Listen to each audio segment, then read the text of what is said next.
Differentiation अवकलन, English में क्या बोलेंगे? Differentiation, DFRENCIATION। चले देखिए अवकलन करने का नियम,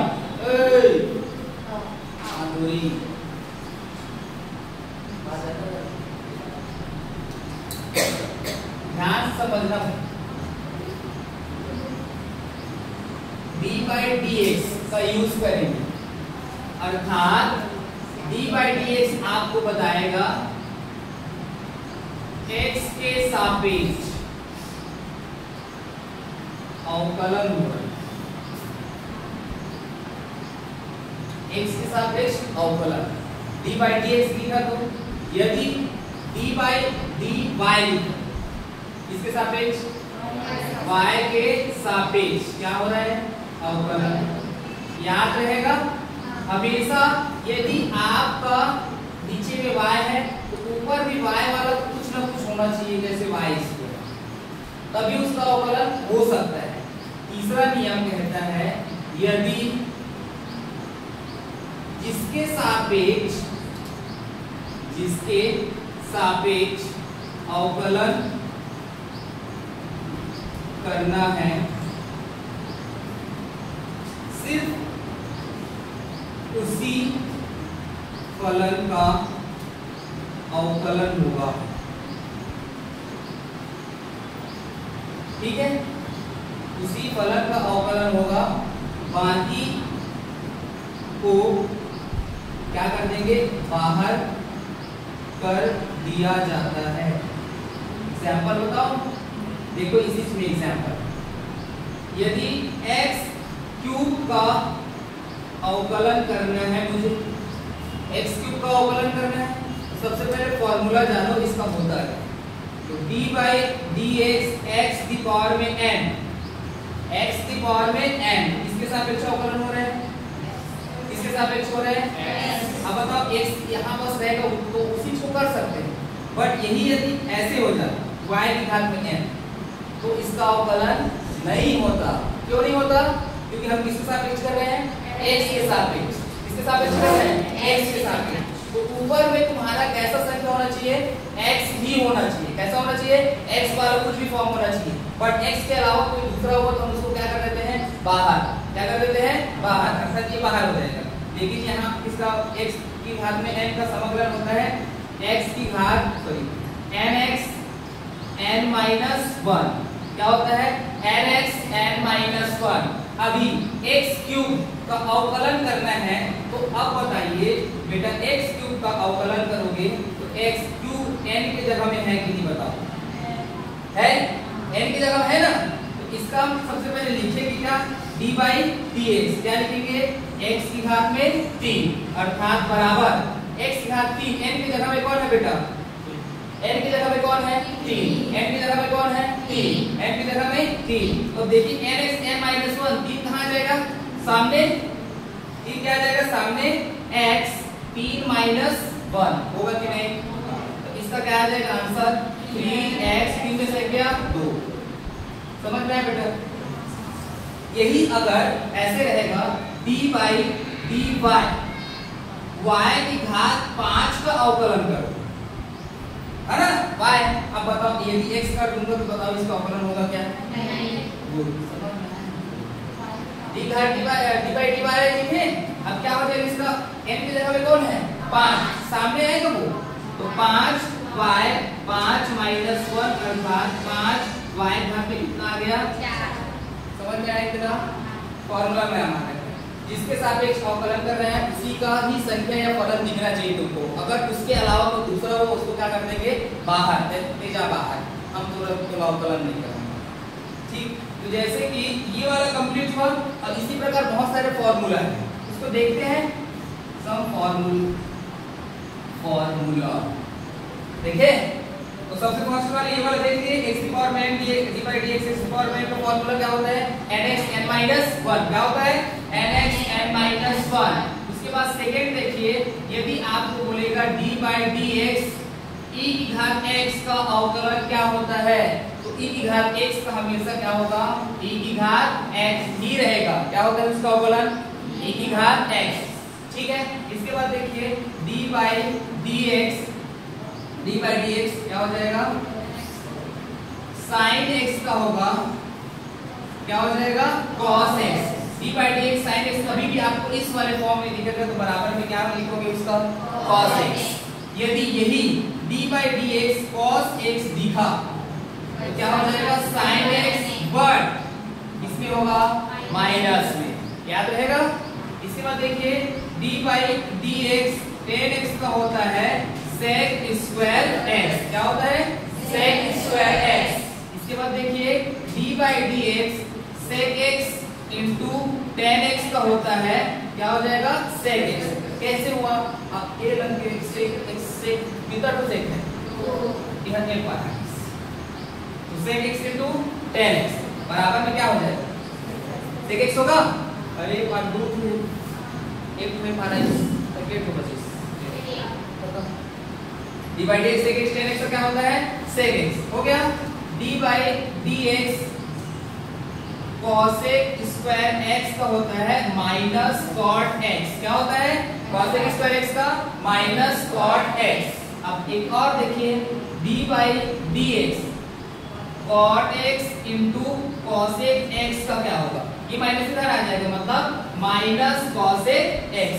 इधर पास दो प्लेस एक तो होगी चल कितना बचा एक, तो cot x into cosec x बराबर क्या होगा माइनस cosec x होगा। आगे देखें क्या बचा, हाँ d by dx log x का अवकलन होगा 1/x। क्या होगा d by dx log x का अवकलन, d by dx log x का अवकलन, d by dx log x का अवकलन, d by dx log x का अवकलन। इसके बाद देखिए d बाई dx a की घात x का अवकलन होगा a की घात x log e a। क्या होगा a की घात x log e a। क्या होगा a की घात x log e a। क्या होगा a की घात x log e a। बताइए ex का अवकलन, ex का अवकलन e की घात x का अवकलन ex बोलना चलेगा, e घात e के ex का अवकलन sin x का cos x का कैसा sin x tan x का sec tan x का cosec स्क्वायर x का minus cot x cosec x का minus cosec x log x का 1/x, 1 घात x का 1 घात x log e a, 1 घात x log e a। चले बनाएं कुछ क्वेश्चन बनाते हैं, इसको नोट कीजिए।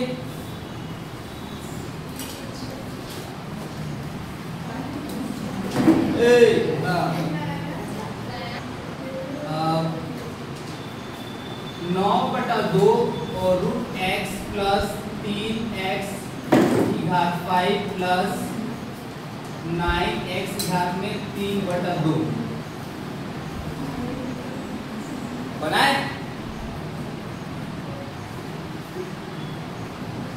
चलिए अवकलन करें तो सबसे पहले देखो इधर क्या लिखेंगे सॉल्यूशन, क्या लिखेंगे सॉल्यूशन, फिर क्या लिखेंगे माना। अब देखना बेटा माना हमेशा अवकलन में क्या माना, तो हमेशा अवकलन में y ही माना जाता है। माना y बराबर क्या होगा x की घात में 9। क्या होगा x की घात में 9। अब ये इसका क्या करेंगे x के सापेक्ष क्या करेंगे, x के सापेक्ष क्या करेंगे अवकलन करने पर, x के सापेक्ष अवकलन करने पर क्या हो जाएगा बेटा ये d बाई dx होगा। इसको लिखेंगे y बराबर d बाई dx, इसको लिखेंगे x की घात में 9। अब बताओ ये फॉर्मूला बन रहा है, इसका फॉर्मूला बन रहा है क्योंकि d by dx x the power में n का फॉर्मूला क्या होता है nx n minus 1, nx n minus 1। तो n की जगह में कौन है 9। dy बाई dx बराबर क्या आ जाएगा 9x 9 माइनस 1 अर्थात dy बाई dx बराबर आ जाएगा 9 में से क्या 8, 9x की घात 8। ये क्या हो गया इसका? नहीं आया समझ में?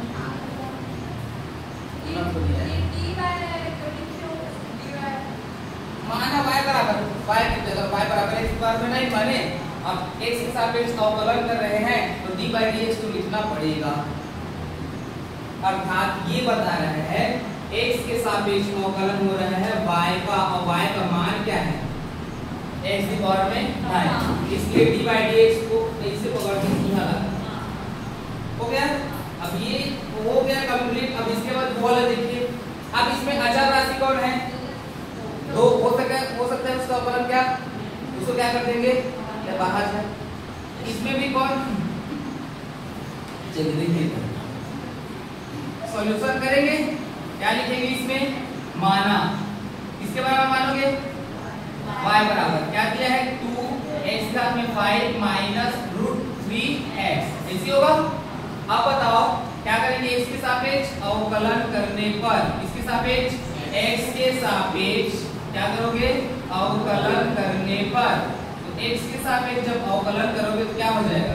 d by dx, ये y, d by dx 2x की पावर में 5 माइनस, और d by क्या करोगे? d by dx root 3x की पावर में 1।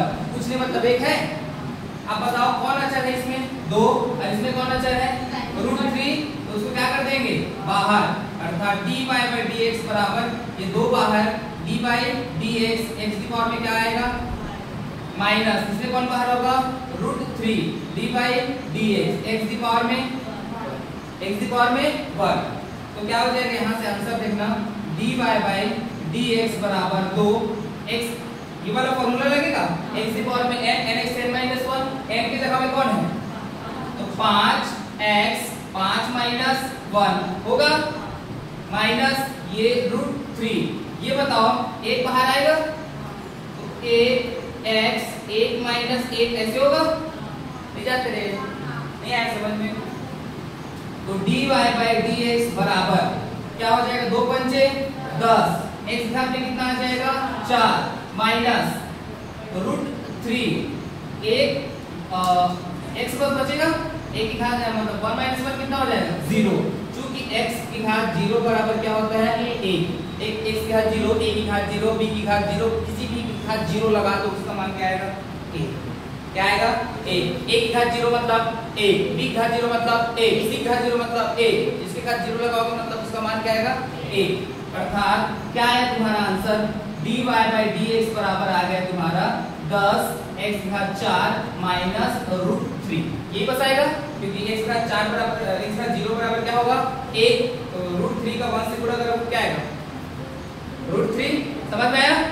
अगला ये वाला देखिए, क्या करोगे? सॉल्यूशन। फिर क्या लिखोगे बेटा? माना किसके बराबर? y बराबर क्या है? 9/2 रूट x प्लस 3 x घात में 5 प्लस 9 x घात में 3/2 बनाए। क्या बनाओगे बताओ? सबसे पहले क्या करोगे? x के सापेक्ष अवकलन करने पर, x के सापेक्ष क्या करोगे? अवकलन करने पर, अवकलन करने पर क्या हो जाएगा? d by dx y बाहर करके जाओ सीधा में, 9/2 बाहर होगा, d by dx क्या होगा? x। रूट को कैसे लिखते हैं बेटा? 1/2। क्या लिखते हैं? 1/2। इस रूट को क्या लिखते हैं? 1/2 प्लस कौन बाहर निकलेगा इसमें? d by dx क्या हो जाएगा? x की घात में 5, इसमें कौन बाहर निकलेगा? कौन बाहर निकलेगा? d by dx x की घात में कितना आ जाएगा? 3/2। अब ये बताइए dy by dx बराबर ये 9/2 हो गया, x की पावर n वाला फॉर्मूला लगे सब में, nx n minus 1 वाला, तो बताइए क्या हो जाएगा? n कौन है? 1/2 nx n minus 1 मतलब 1/2 minus 1 ऐसे होगा। अगला वाला प्लस ये क्या हो गया? 3, कौन सामने आएगा? 5 x घात 5 minus 1, इसमें कौन सामने आएगा? 3/2, यही सामने आएगा ना, क्या हो जाएगा? x घात में 3/2 minus 1। समझ में आया? अब चलिए इसको सॉल्व कीजिए। dy by dx equal to 9 2 दूनी 4, अब ये 2 एकम तो -2 + 1 -1/2 अर्थात -1/2 आएगा। ठीक है, पूरा करेंगे तो प्लस 3 पंचे 1 के साथ में प्लस ये क्या हो जाएगा 9 तिया 27 बटा क्या हो जाएगा 2 2 एकम 3 में से 2 गया 3 में से 2 गया प्लस 1 नीचे पे क्या बचेगा तो 1 के साथ कितना बचेगा 1/2 यही क्या है तुम्हारा। चलिए नोट कीजिए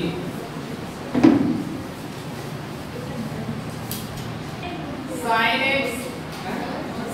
x प्लस cos x का अवकलन sin x plus cos x dy by dx sin x plus cos x में dy by dx का मान ज्ञात कीजिए।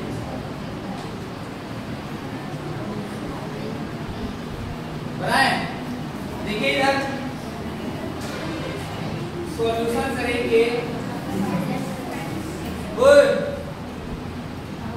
sin x plus cos x में dy by dx का मान ज्ञात करना है तो सबसे पहले क्या मानोगे माना किसके बराबर बोलो y बराबर तो क्या बनेगा sin x plus cos x क्या करेंगे x के सापेक्ष अवकलन करने पर किसके सापेक्ष x के सापेक्ष अवकलन करने पर तो क्या हो जाएगा d by dx y बराबर d by dx sin x plus d by dx क्या हो जाएगा cos x। सबका फॉर्मूला जानते हो sin x का अवकलन क्या होता है cos x तो cos x का अवकलन क्या होता है माइनस sin x तो सीधा सीधा मान निकाल दो dy by dx बराबर sin x का अवकलन क्या होगा cos x plus cos x का अवकलन क्या होगा माइनस sin x उसको dy by dx बराबर क्या लिख देंगे cos x माइनस और प्लस माइनस क्या आ जाएगा sin x। समझ में आया बेटा। इसके बाद देखिए पांचवा देखिए यदि क्वेश्चन बोलेगा log x plus sin x पूरे का स्क्वायर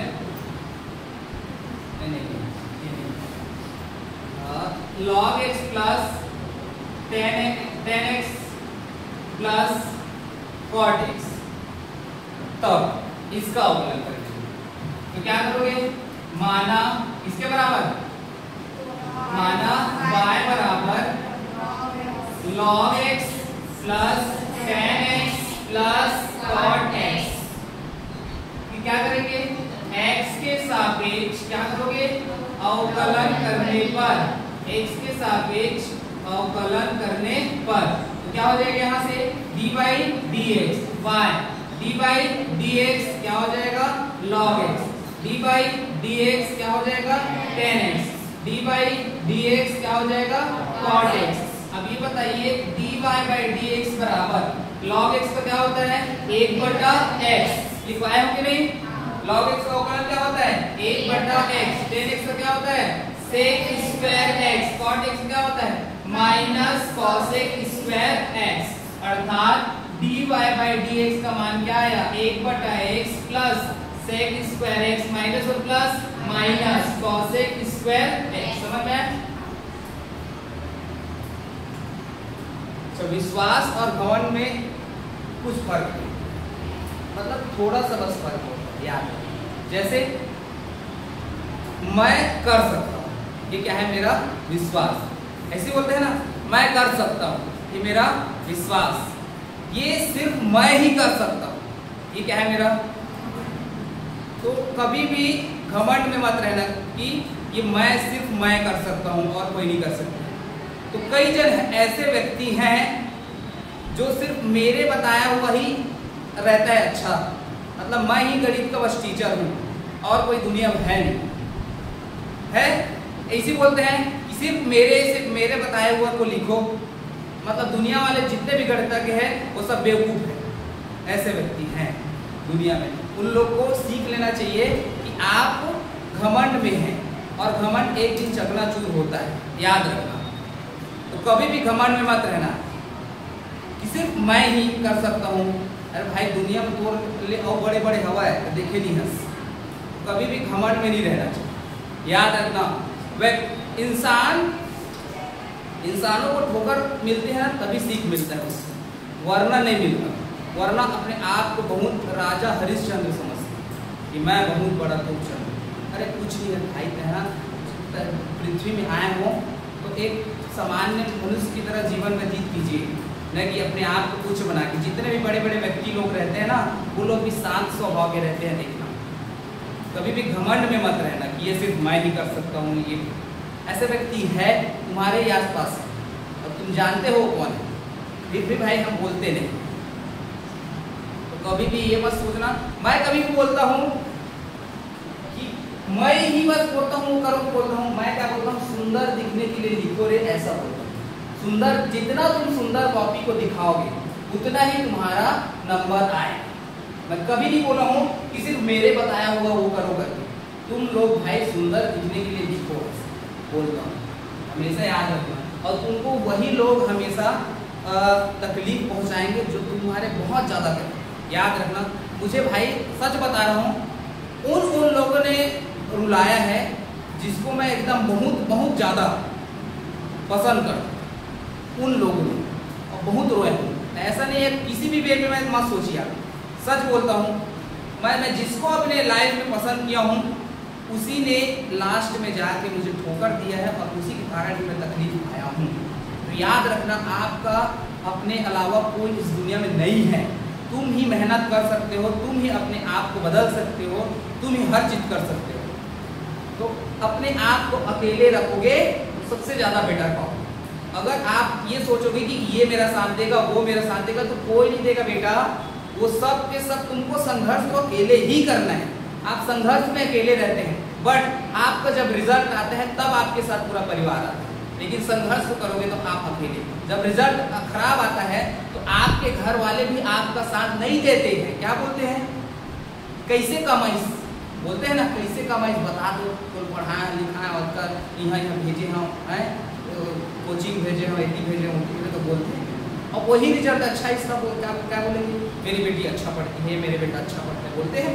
तो याद रखना भाई, तुम संघर्ष में अकेले रहोगे और तुमको ही फल प्राप्ति अकेले ही होगा और अकेले ही चलना। तुम जिंदगी में कभी तुम ठोकर ही नहीं खाओगे और बेस्ट ऑप्शन है तुम बुक के साथ रहो और किसी के साथ मत रहो, सबसे बेस्ट याद रखो। चलो लिख लो।